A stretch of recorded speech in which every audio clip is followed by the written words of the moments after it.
I knew something was wrong the moment I spotted the pink streamers flapping in the wind on my pasture fence.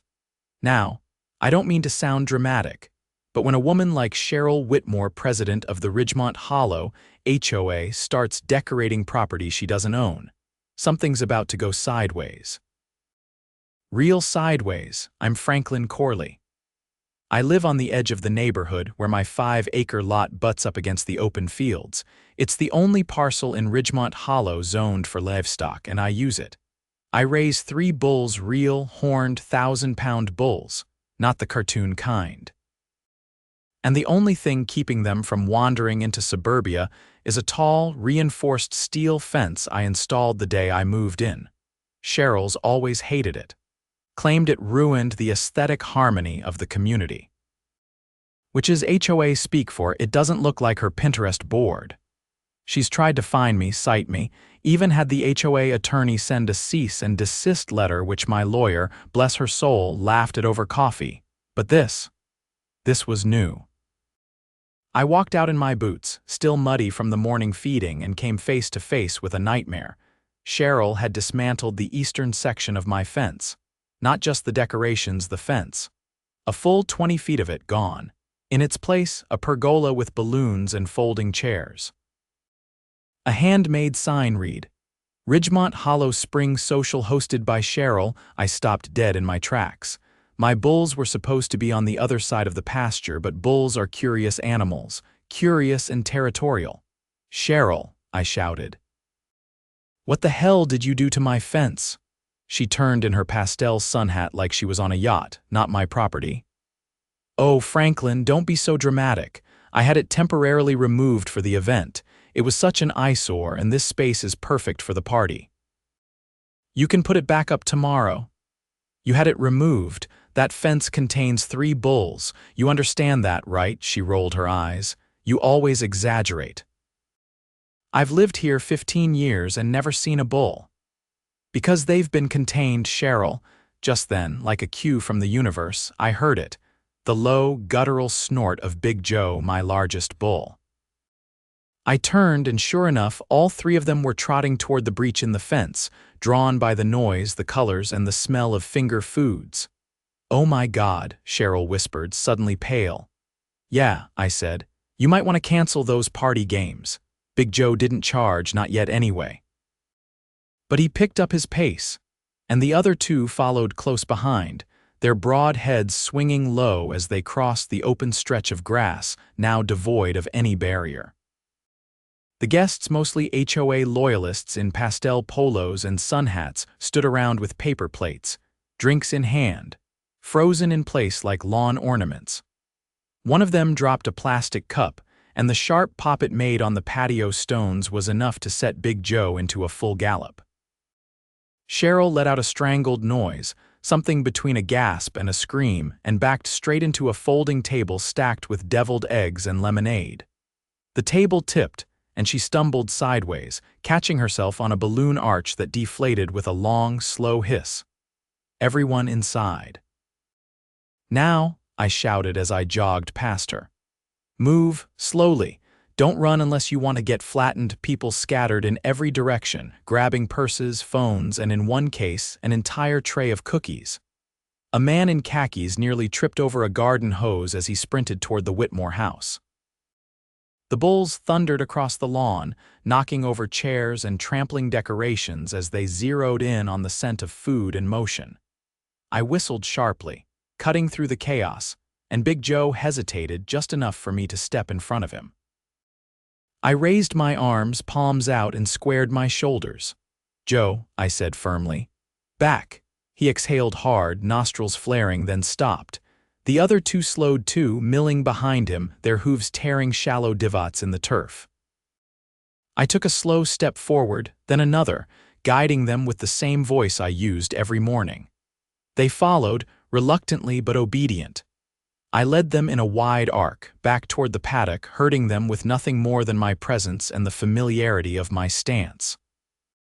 It took 5 solid minutes, but eventually I got all 3 back inside the pasture. I used my truck to block the gap in the fence and parked it at an angle to keep the bulls from wandering again. When I turned around, Cheryl was standing on her front steps, hands trembling, a smear of egg salad on her blouse. Her guests were huddled inside or peeking from behind curtains. "You could have killed somebody," I said, walking up the driveway. "You tore down livestock containment without permission or understanding of the risk. That's criminal negligence." She opened her mouth, probably to say something about aesthetics or temporary use, but I cut her off. "Save it. I'm calling the sheriff." Her eyes widened as her husband, Dale, appeared behind her. He looked like a man who just realized his retirement party had turned into a court deposition. I called it in. Sheriff Mendoza arrived 20 minutes later along with Deputy Grigsby. They knew me.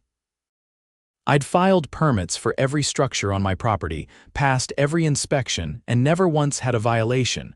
Mendoza walked the site with me, eyeing the torn-up turf, the broken fencing, and the half-crushed folding chairs. "She had the fence removed?" he asked. "Not just removed, hired contractors to dismantle it, without my knowledge or consent. That's trespassing, destruction of private property, and endangerment. Those aren't just animals, they're livestock. Dangerous when provoked."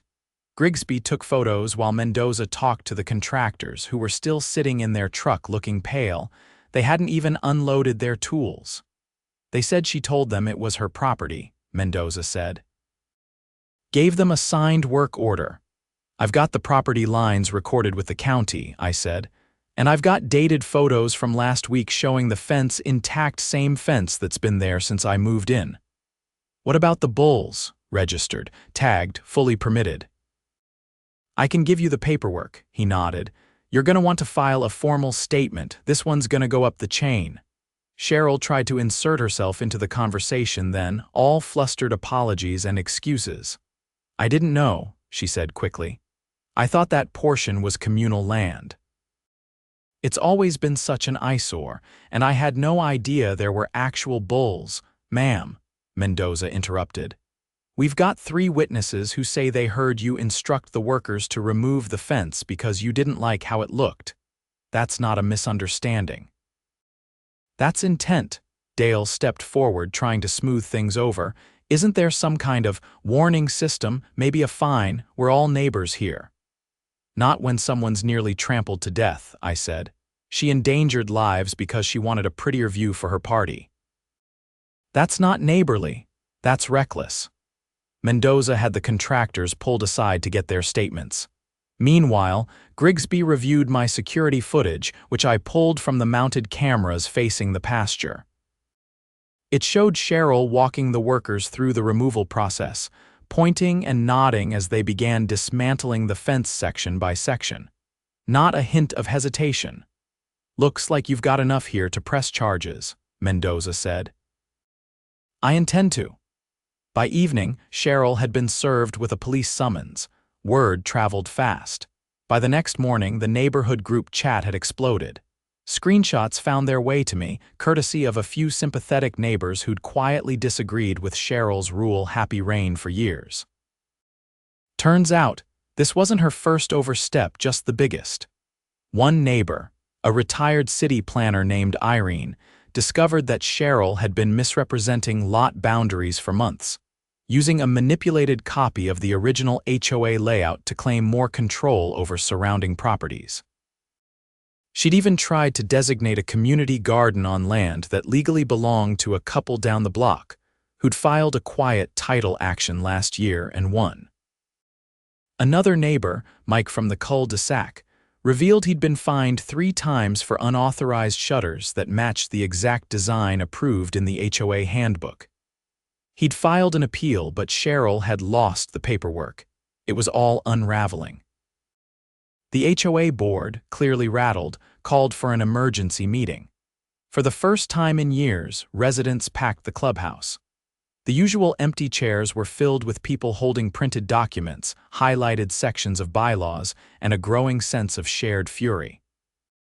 Cheryl walked in like she still ran the place until Mendoza showed up mid-meeting with a court order for her to cease any administrative functions pending investigation. She was escorted out. In her place, Irene stepped forward and presented a petition signed by over 2/3 of the homeowners requesting a vote to dissolve the current board and hold new elections. The motion passed unanimously. As for me, I spent the next few days replacing my fence, reinforcing it with heavier gauge steel just for good measure. The bulls were fine, if a little annoyed by all the commotion. I gave them extra feed and let them roam the upper pasture for a while. Cheryl's case moved forward. She was charged with misdemeanor trespass, destruction of private property, and a civil suit from me that, according to my attorney, looked very promising. She hasn't been seen much since. Her house went up for sale 2 weeks later. The listing didn't mention the view of the pasture. The Sunday after Cheryl's forced exit, I was stacking corner posts near the north end of the pasture when a black SUV rolled up and parked across the gravel shoulder. 2 men stepped out, both in plain clothes, but one wore a badge clipped to his belt. They approached with that calm, deliberate pace that meant they weren't here to chat. "Mr. Corley?" the taller one asked. "That's me," I said, setting down the post and wiping my hands on my jeans. "Detective Sandoval. This is Investigator Leung with the County DA's office. We're following up on the Ridgemont Hollow incident. Mind if we ask you a few questions?" I nodded. "Sure, I've got nothing to hide." They didn't waste time. Leung flipped open a folder with aerial photos and documents I hadn't seen before. "We've been looking into the HOA's property filings over the last 5 years. You're aware your lot was included in their most recent annual report as shared green space?" My stomach turned. "No, I wasn't," I said. "That's private land. It's been zoned agricultural since the 70s. I pulled the records myself when I bought it." Sandoval nodded. "That's what we thought. But someone's been submitting altered plats to the county assessor's office. Your fence line marked and recorded years ago was digitally edited out in the copies filed by the HOA. The submission came from Cheryl Whitmore's office." I crossed my arms. "You saying she tried to change the parcel map to claim my pasture as community property?" "Exactly that," Leung said. "And not just yours. 3 other boundary adjustments were submitted in the last 2 years. The other homeowners caught it early, but yours passed through unnoticed, likely because of the rural designation."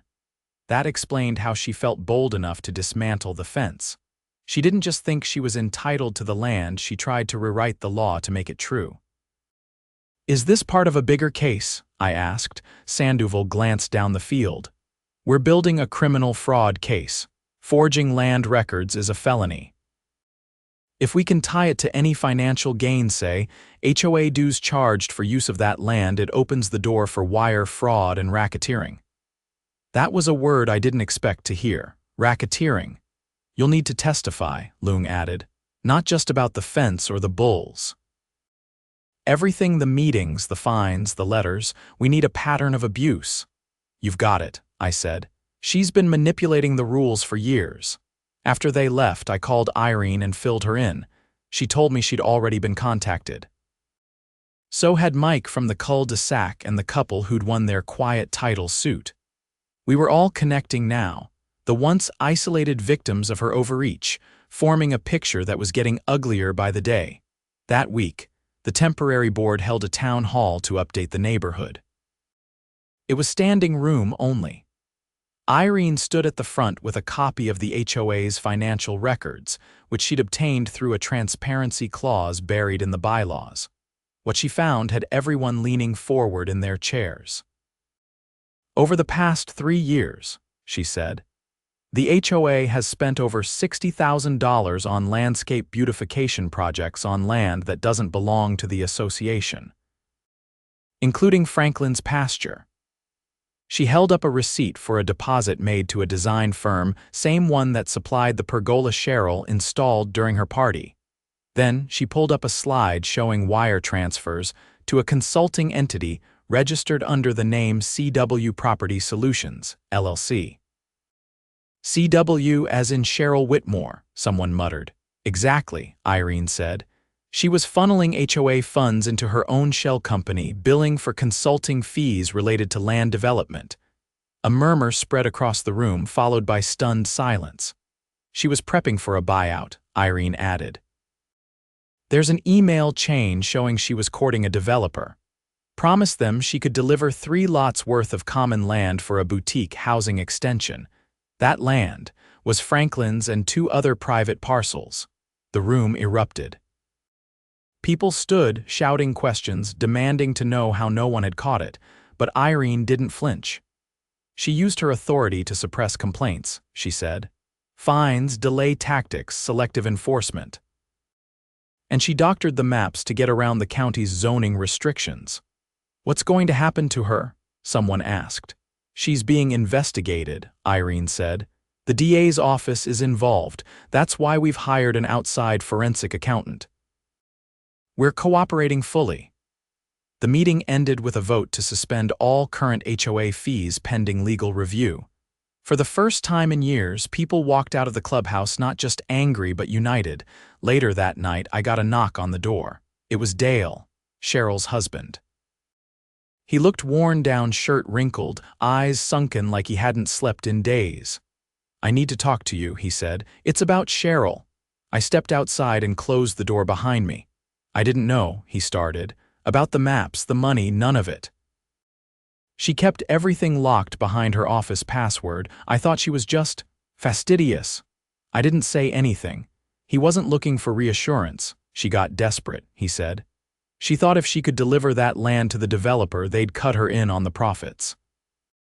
They were calling it Whitmore Heights in the proposal draft. I raised an eyebrow. She named the expansion after herself, he winced. Yeah, the plan was to resign from the board once she brokered the deal. Use the payout to fund a move to Charleston. And she thought no one would notice. She figured you'd settle if it came to it. Couple of threats, maybe a quiet payout, said you were stubborn but not suicidal. I stepped closer.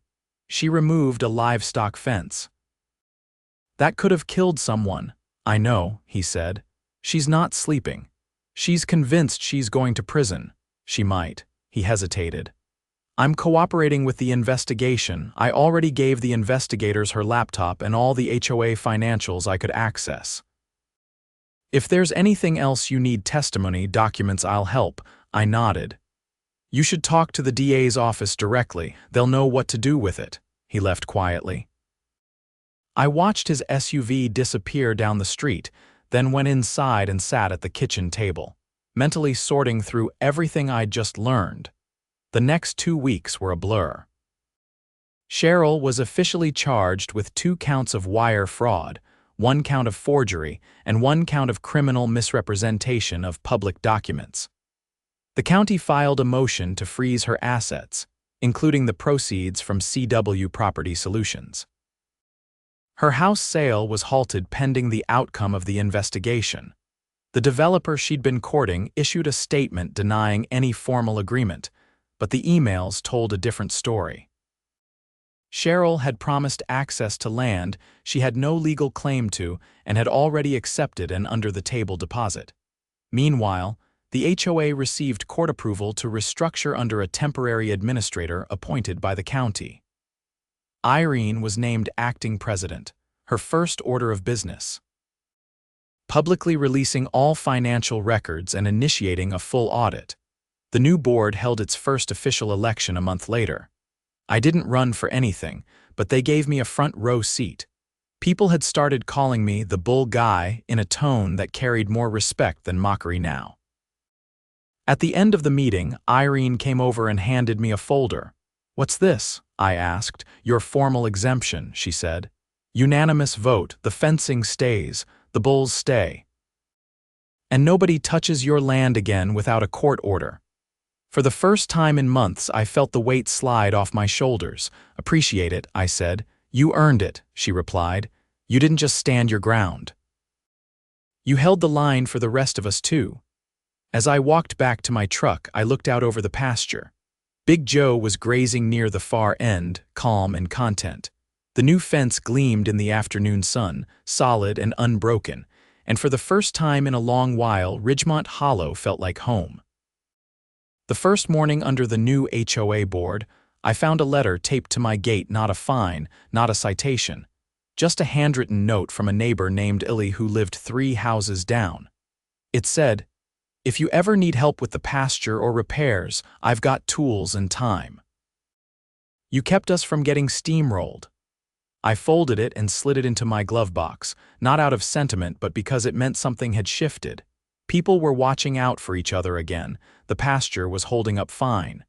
The new fencing had deeper foundations and heavier fasteners. I'd even added a coded gate lock just to keep wandering hands from testing their luck. The bulls had calmed. They moved like they knew the edge of their world was safe again, but the neighborhood wasn't done unraveling. 2 days after the audit started, Irene rang my doorbell holding a manila folder and an expression that meant something was about to get worse before it got better. "They found something," she said. "Something big." "You got a minute?" We sat at the kitchen island while she spread out copies of vendor contracts, email printouts, and 3 notarized letters from former HOA board members who'd all stepped down in the past 2 years. Each one said nearly the same thing. Cheryl had pressured them to sign off on budget reallocations they never saw finalized.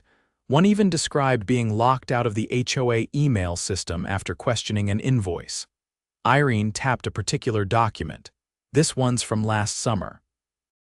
A landscaping invoice for $25,000, paid to a company that doesn't exist according to the IRS.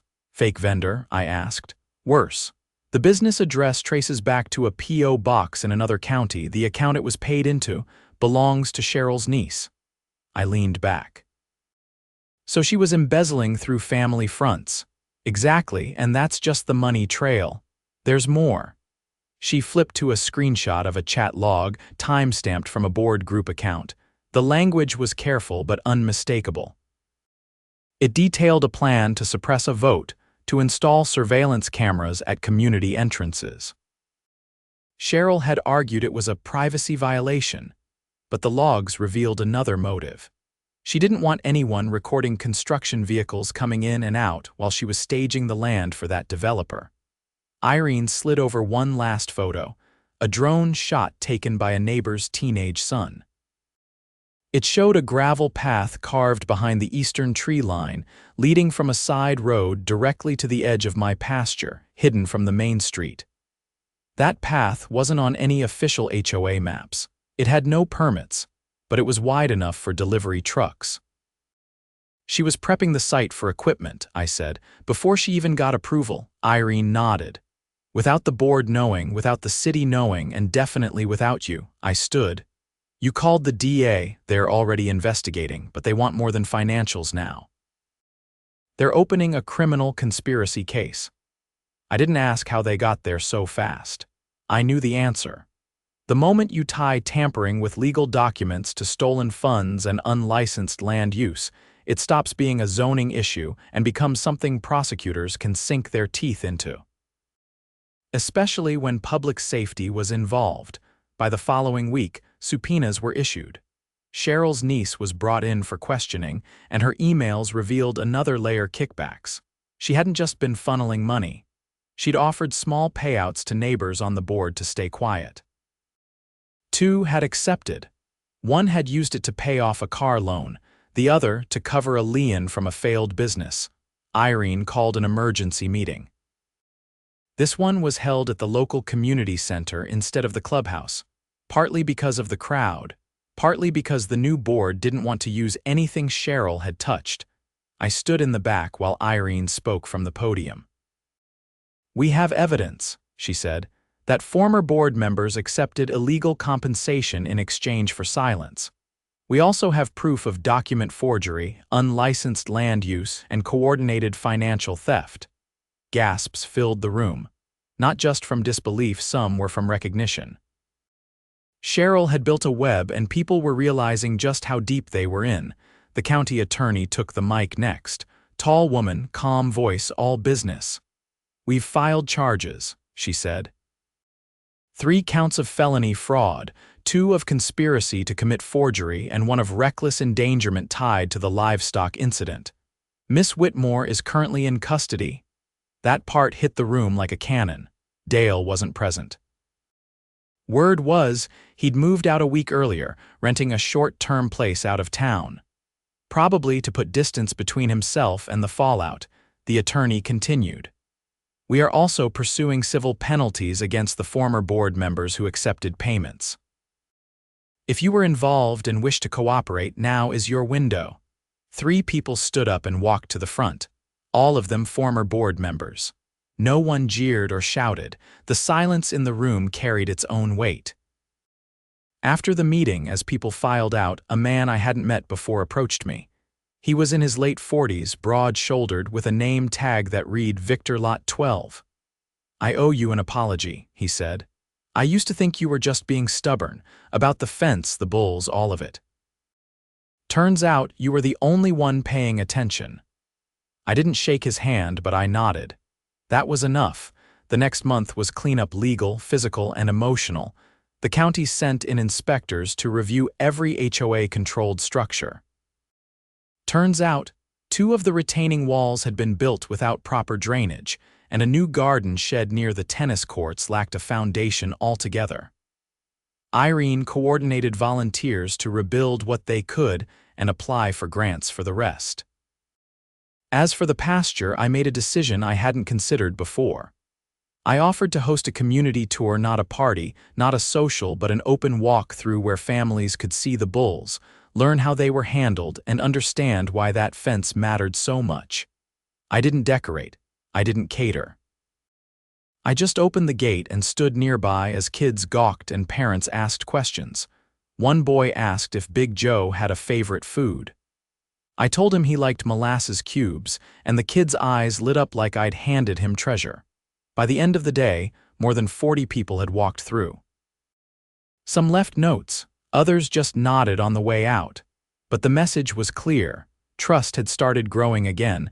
The charges against Cheryl moved to trial. She pled guilty to avoid a longer sentence. She took a deal: 5 years probation, full restitution, and a permanent ban from holding any position in a community association.